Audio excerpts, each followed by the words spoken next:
Olá, pessoal do ensino médio, né? Vamos continuar aí falando sobre o revestimento, né, do celular e vamos então falar um pouquinho sobre as especializações da membrana plasmática, né? Então, vamos falar um pouquinho sobre isto e já temos uma imagem para a gente começar a conhecer algumas estruturas. Então, com relação às especializações da membrana plasmática, nós temos que lembrar que nas células, né, de alguns tecidos, principalmente aquele tecido epitelial, que é o que reveste a nossa pele, que faz parte da nossa pele, né?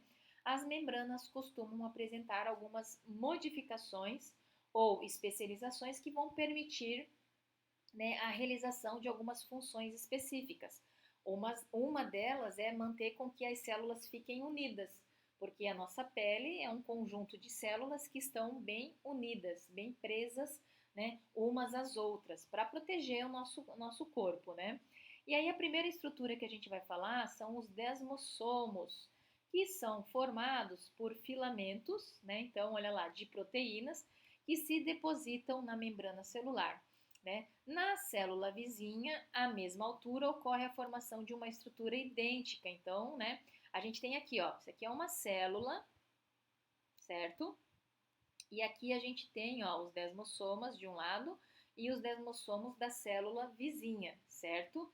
Então, nessa região ocorre o que? A aderência entre as células vizinhas, impedindo então a entrada de substâncias estranhas, né? Então, as células vão ficar bem próximas umas das outras. E os desmossomos possibilitam então o que a gente chama de coesão e a aderência entre as células. Então, essa é a função dos desmossomos. Agora nós vamos falar das interdigitações, que são essas estruturas aqui, ó, tá? Que aparecem aqui do ladinho, né? Que vai também ajudar a unir, ó, uma célula com a outra, né? Além disso, pode ter outras funções. Vamos lá, são dobras da membrana que permitem um encaixe lateral de células que estejam, né, lado a lado, aumentando a coesão entre elas, né? Além disso, essas estruturas, ou seja, as interdigitações aumentam a extensão da superfície celular, né? Porque olha só, elas estão assim, ó, deixa eu pegar aqui, ó. Elas são assim, né?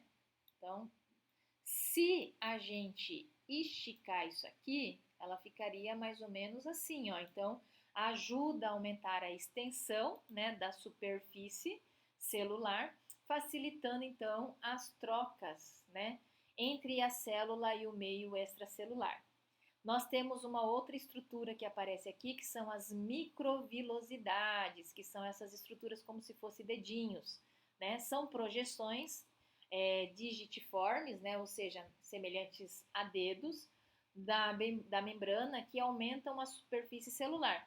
Essas dobrinhas têm a mesma função disso aqui, ó. Se a gente esticar, essa superfície vai ser bem maior, né?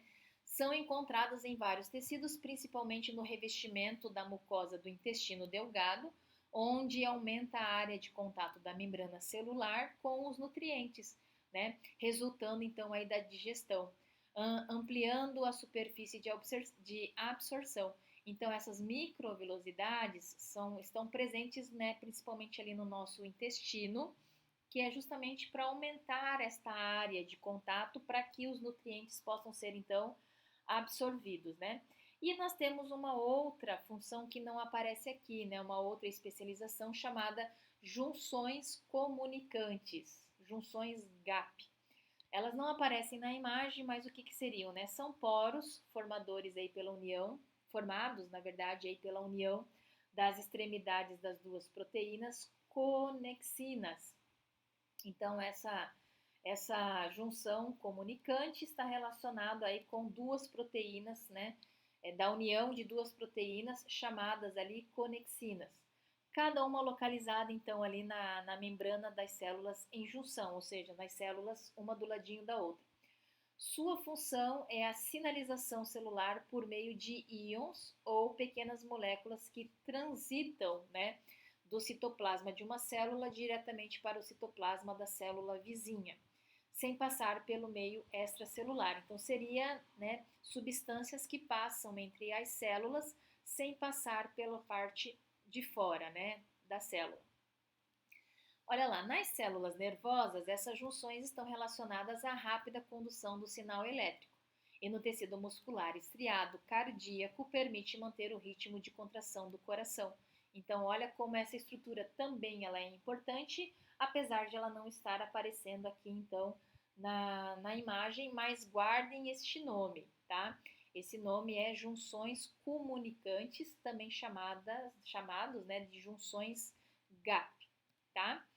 Bom, aí olha lá, glicocálice nós já comentamos em vídeo anterior. O que seria essa estrutura, né? Situada então do lado de fora, externo da célula, aqui eu tenho a membrana separando a parte de fora com a parte de dentro, né? O glicocálise, se a gente quebrar essa palavra, né, glix, né, seria doce, e cálix seria envoltório. Ele é secretado pelo complexo golginiense, que é uma organela citoplasmática. Nós vamos ter um momento só para falar do complexo golginiense, e ele pode ser observado em células animais e de muitos protistas, né, protozoários. Aí, olha lá, em sua constituição, né, nós estamos falando do glicocálise, o que existe na sua composição, constituição? Carboidratos, então existe carboidratos que se unem aos lipídios e às proteínas da membrana, formando o que a gente chama de glicolipídios. Então nós estamos olhando para isso aqui, ó, glicolipídios, certo? E glicoproteínas, né? Que é aqui, ó, isso aqui, ó. Então eu tenho só essa partinha verde, glicolipídios, porque está ligado ao quê? Está ligado aos lipídios. E quando ele se liga a uma proteína, nós temos as glicoproteínas, tá? Esse conjunto de moléculas retém nutrientes, enzimas e outras proteínas, constituindo ao redor da célula uma camada de composição química diferente para cada ser vivo. Então, é isso aqui que vai diferenciar, né, os seres vivos. É isso que, para que a gente, por exemplo, no caso de um transplante não tenha rejeição, essas estruturas devem se reconhecer, né? Olha lá, essa composição exclusiva permite que uma célula reconheça as células vizinhas, né? Isso permite a aderência específica entre células semelhantes, né? E a repulsão daquelas que são diferentes. Então, esse sistema faz com que o glicocálise seja uma peça fundamental nos processos de compatibilidade sanguínea, rejeição de transplantes e fecundação. Então, são estruturas, o glicocálise, então a gente está envolvido lá na questão do transplante de sangue, por que um sangue pode, por que uma pessoa recebe sangue de um tipo e não recebe do outro, né? Está relacionado à rejeição aí de transplantes de órgãos, por exemplo, e da própria fecundação, né, propriamente dita. As glicoproteínas, que são essas estruturas aqui, que caracterizam, né, os diferentes tipos sanguíneos dos seres humanos, estão presentes aí nesta região.